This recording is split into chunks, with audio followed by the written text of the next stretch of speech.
মাহফিলে কোনো দলীয় স্লোগান হবে না, মাহফিলে কোনো দলীয় প্রতীকের স্লোগান দিবেন না। কথা পরিষ্কার? আপনি আজকে রিক্সা বলবেন, কালকে আর একজন হাত পাখা বলবে, এরপর আর একজন দাঁড়িপাল্লা বলবে। মাহফিল গুলোকে এইভাবে আপনারা দলীয় প্রতীকের স্লোগান দিয়ে বিভক্তি আনবেন না, মনে থাকবে কথা। ইসলামের কথা বলবো আমরা, ইসলামী রাষ্ট্র প্রতিষ্ঠার কথা বলবো। কথা বলেন ঠিক না বেঠিক? তাহলে আমরা বাংলাদেশ দেখতে চাই, ইসলামের বাংলাদেশ।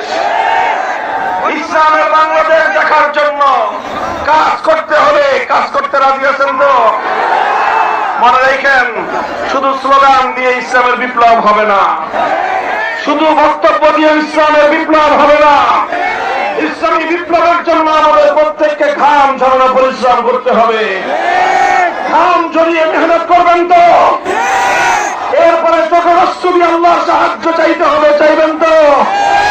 ঘাম অশ্রু দিয়ে যখন বিপ্লবের জন্য মাটি উর্বর হবে, শহীদ ঈদগাহে জমায়েত হতে হবে বুকের তাজা রক্ত দেওয়ার জন্য, আল কোরআনের রাজ করতে ইসলামী বিপ্লব করার জন্য শহীদ ঈদগাহে রক্ত দিতে কারা যাবে?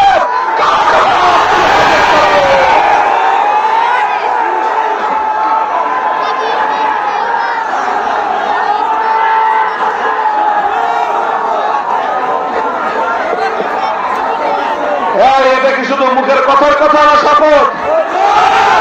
অঙ্গীকার, শপথ। বলেন কার সাথে?